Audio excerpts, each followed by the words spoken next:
어제는 이제 다윗의 죄악에 관하여 이 말씀드렸습니다. 우리가 나도 모르게 언제 어떤 죄를 지을지 모르니 항상 영적으로 깨어 있고 각성하고 나태하지 않도록 해야 될 것을 말씀드렸죠.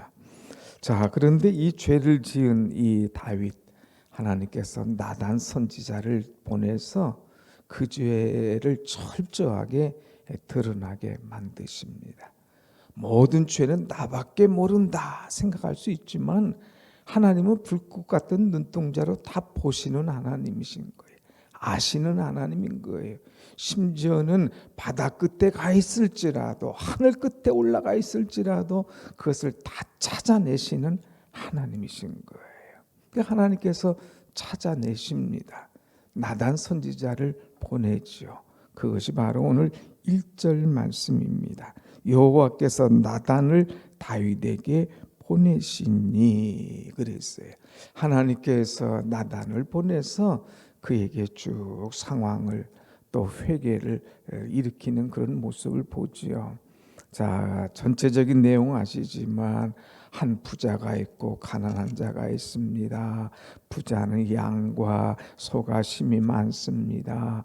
가난한 자는 양 한 마리입니다. 이것 가지고 오손도손 사는데 한 나그네가 가난한 집에 가서 그것을 빼앗아 갑니다.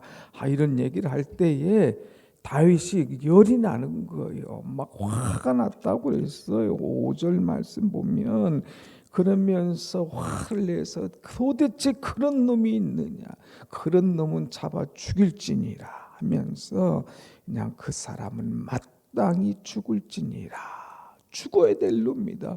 어찌 그런 일을 할 수가 있겠는가. 심지어는요, 이제 6절 가서 보면은 그 양새끼를 4배나 갚아줘야 되리라. 한 마리 가져왔어? 아니야. 이 법대로 4배를 그에게 이제 다시 갚도록 해야 될 거야. 내로남불이라고 그러죠. 다른 사람이 하면 불륜이에요. 근데 내가 하면 로맨스예요. 자기 죄는 모르는 거죠. 그래서 남이 양 가져왔다 할 때에 혹독한 대답을 줍니다. 자, 이럴 때에 이 나단이 뭐라고 얘기합니까? 돌아가지 않아요. 바로 얘기합니다. 그 사람은 바로 당신입니다. 여러분 한번 볼까요? 7절 나단이 다윗에게 이르되 당신이 그 사람이라. 대단하지 않아요? 이 말 한마디 했다가는 어떻게 죽어나갈지 몰라요. 얼마든지 다윗 자기밖에 모르기 때문에 나단 죽이고 자기가 뭐 그냥 죄를 감추고 끙끙거리면서 아무 일 없는 척 살 수 있지요. 그런 이 나단이 그런 위험을 알면서도 하나님의 명을 받았기 때문에 정확하게 분명하게 죄를 지적합니다. 그 사람은 바로 당신입니다. 그러면서 여러분 9절 10절 말씀 보면 이 똑같은 단어가 2번이 나와요. 그러한데 어찌하여 내가 여호와의 말씀을 업신여기고 나보기에 악을 행하였느냐. 내가 어찌하여 여호와의 말씀을 업신여겼다 이거예요. 업신여겼다. 하나님을 내가 우습게 여겼고 하나님을 땅에 떨어뜨리는 거예요. 하나님의 말씀을. 어찌 이런 일이 일어나느냐. 10절 더 나가서 이제 내가 나를 업신여기고 햇사람 우리아의 아내를 빼앗아 내 아내로 삼았은즉 그랬어요. 이런 죄를 범한 것, 남의 아내를 이제 데려오고 그 남편을 죽이고 한 이런 모든 죄악은 하나님을 우습게 한 거야. 하나님의 말씀을 우습게 한 거야. 그래서 9절은 하나님의 말씀을 업신여겼다. 10절에는 하나님을 업신여겼다 하는 거죠. 사랑하는 여러분, 정말 하나님을 경외한다면 하나님을 두려워하고 존경한다면 그 말씀을 따를 수밖에 없는 거예요. 하나님을 중히 여긴다면 말씀대로 살아가는 거예요. 이거 말씀 지키지 않으면 나는 주께로부터 버림받아, 나는 죽음이야, 알 수 있죠. 그런데 업신여겼더라. 이거 까짓것. 하나님의 말씀을 그냥 계속 엊그제도 나왔지만 그냥 죽은 개같이 아무것도 아닌 것 같이 여겼다. 그러니까 혼란이 오는 거예요. 영적 혼란이 오고 죄가 들어오고 그것을 이겨내지 못했다라 하는 거죠. 자, 그랬을 때에 이제 이 죄악을 분명히 가르쳐 줍니다. 당신이 하나님의 말씀을 업신여김으로 이러이러한 문제가 생길 것이다 얘기하죠. 그럴 때에 13절 봅시다. 13절 시작. 다윗이 나단에게 이르되 내가 이 여호와께 죄를 범하였노라. 분명합니다. 내가 누구에게? 여호와께 무엇을? 죄를 범하였나이다. 회개의 모습입니다. 얼마든지 핑계 댈 수가 있어요. 그 여인이 나 이렇게 걷는데 자꾸 앞에 왜 와서 목욕을 합니까? 그냥 핑계 대고 이런쿵 저런쿵 얘기할 수 있었지만 핑계 이렇쿵 저렇쿵 없어요. 제가 했습니다. 여호와께 범죄했습니다. 죄를 낱낱이 고백하죠. 그런데 여러분, 여기서는 한 절입니다. 그런데 이것을 시편 51편에 기록을 하고 있어요. 한번 시편 51편 말씀 볼까요? 시편 51편 성경에 보면 맨 앞에 파란 글씨로 써놓은 곳이 있어요. 뭐라고 썼느냐? 다윗의 시, 인도자를 따라 부르는 노래. 다윗이 밧세바와 동침한 후 선지자 나단이 그에게 왔을 때, 그러니까 선지자 나단이 와서 죄를 지적하고 알려주고 바로 당신입니다 했을 때에 회개한 시가 바로 이 시예요. 사무엘 하에서는 간단히 한 줄로 끝냈지만 여기 시. 그래서 하나님이여, 2절 보면 나의 죄악을 말갛게 씻으시며 나의 죄를 깨끗하게 제하소서. 3절 물은 나는 내 죄가를 아오니 내 죄가 항상 내 앞에 있나이다. 나는 내 죄가를 압니다. 7절 우슬초로 나를 정결하게 하소서. 내가 정하나이다. 나의 죄를 씻어주소서. 내가 눈보다 희리이다. 하나님 나를 정결하게 씻어주옵소서. 10절 하나님이여 내 속에 정한 마음을 창조하시고 내 안에 정직한 영을 새롭게 하옵소서. 나를 다시 정직한 마음 갖도록 새롭게 창조해달라고. 11절 더 나가서 나를 주 앞에서 쫓아내지 마시며 주의 성령을 내게서 거두지 마소서. 하나님, 나는 하나님의 은혜 속에 오늘날까지 살아온 사람입니다. 하나님, 그러니까 나를 주님 앞에서 쫓아내지 마옵소서. 주의 성령을 내게서 거두가지 마옵소서. 주의 성령이 없이 내가 어찌 살겠습니까? 나를 주의 성령을 내게서 거두가지 마옵소서 하면서 우는 거죠.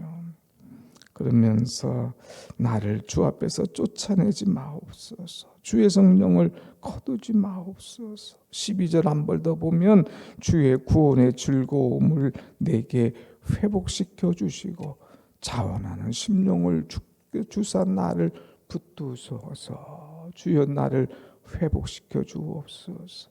나에게 차원하는 심령을 주시옵소서 하면서 철저하게 회개하는 거예요. 입으로만 미안해요, 잘못했어요, 그냥 이렇게 하는 거, 양 한 마리 갖다 놓을게요, 이게 아니에요. 철저한 이 회개죠. 그럴 때에 13절 우리가 다시 갑니다. 사무엘하 12장 13절 가보면 다윗이 나단에게 이르되 내가 여호와께 범죄하였노라 이렇게 얘기할 때 나단이 다윗에게 말하되 여호와께서 당신의 죄를 사하셨나니 당신이 죽지 아니하려니와 그랬어요. 하나님께서 당신의 죄를 사해 주셨습니다. 철저하게 너희의 죄 흉악하나 우리의 죄는 흉악하다 이거예요. 그러나 눈과 같이 희어지리라. 이것이 복음 아닙니까? 우리의 어떤 죄라도 하나님 앞에 내놓고 고백할 때에 하나님의 용서, 깨끗함의 축복이 임하는 줄로 믿습니다. 아멘. 그래서 이렇게 주님께서 죄를 용서해 주시는데 그런데 하나가 있어요. 죄값은 남습니다. 그래서 하나님께서 그 죄값을 지불하게 하시는 거예요. 여기 보세요. 여기다 보면 그냥 깨끗한데 여기다가 못을 가지고 치면 이제 못이 바뀌잖아요. 아이고 잘못됐네. 뺍니다. 빼면 그냥 끝나지만 못은 없어지지만 못 자국은 남아 있어요. 못 자국. 죄의 흔적은 남아 있다 이거예요. 그러니까 죄 짓고 회개하고 죄 짓고 회개하고 하나님 용서하지만 그렇게 살지 말고 못 자국도 있지 않도록 상처 없도록 깨끗하게 사는 것 이것이 더 큰 은혜인 줄로 믿습니다. 아멘. 자, 어떤 이 죄값이 있나? 죄값 지불 명세서를 하나님께서 딱 주시는데요. 그게 좀 커요. 10절 보면 칼이 내 집에서 영원토록 떠나지 아니하리라. 내분이 일어날 거예요. 내 집에서 칼이 일어날 거야. 그래서 칼과 재앙. 11절 맨 밑에서 보면 내 이웃들에게 줄일 것이다. 사람들이 내 아내들과 더불어 백주에 동침하리라. 아내 종들 이런 사람들 이 백주에 동침케 되는 그런 이 문란한 일들이 일어나는 거예요. 왜? 자기가 그렇게 했으니까 심은 대로 거두죠. 심지어는 14절 말씀 가서 보면 당신이 낳은 아기가 반드시 죽으리라. 이제 불륜으로 인해서 나온 아들 아니었습니까? 그 아이 죽을 거야 하면서 이제 이 밧세바 임신한 아이가 죽을 것을 얘기합니다. 그런데 그 말 떨어지기가 무섭게 우리아의 아내가 다윗에게서 이 낳은 아이를 여호와께서 치심에 심히 앓는지라 그랬어요. 15절에 애가 앓지요. 그러니까 다윗이 하나님 앞에 간구합니다. 하나님 금식합니다. 살려달라고 애원합니다. 그러니까 거기에 있는 종들도 신하들도 같이 하잖아요. 그런데 애가 죽었습니다. 그러니까 다윗이 옷을 털털하고 이제 다시 가져와라. 옷도 입고 음식도 먹고 아니 도대체 왕이 왜 그래? 아이가 살려달라고 저렇게 기도하던 사람이 죽으면 더 애통할 텐데 왜 그럴까? 다윗이 얘기하죠. 생명은 하나님께 있어. 그가 살았을 때는 내가 살려달라고 애원하지만 하나님께서 데려가셨는데 이제 어떡하겠나. 더 이상 금식이 필요 없잖아. 결론이 젖었으니 이제 지금은 죽었으니 내가 어찌 금식하랴. 내가 어찌 그에게 돌아가겠느냐. 이제 다 음식 가져와라 하면서 자유함을 주고 하나님에 대해서 반항하자. 하나님 어찌 이럴 수가 있습니까? 내가 이렇게 회개하는데 이렇게 걷어갈 수가 있습니까? 하지 않나요? 그것을 다 받아들이는 그 모습을 보게 됩니다. 그런데 여러분 참 놀라운 것이 있어요. 죄 졌어요. 죄의 대가를 치렀어요. 그걸로 끝나는 게 아니에요. 하나님의 선물이 있습니다. 회개하고 하나님을 바로 의지하고 하나님 붙잡는 사람에게 하나님의 선물이 있어요. 24절 보십시다. 24절 다윗이 그의 아내 밧세바를 위로하고 그에게 들어가 그와 동침하였더니 그가 아들을 낳음에 그의 이름을 솔로몬이라 하니라. 여호와께서 그를 사랑하사. 여기 보세요. 다윗이 그 밧세바를 위로했잖아요. 자기의 낳은 아들이 죽으니까 얼마나 여인이 마음 아프겠어요. 물론 정상적인 관계는 아니었지만 그래도 아들인데 죽을 때 너무너무 섭섭하고 마음 아프잖아요. 다윗이 가서 위로해 줍니다.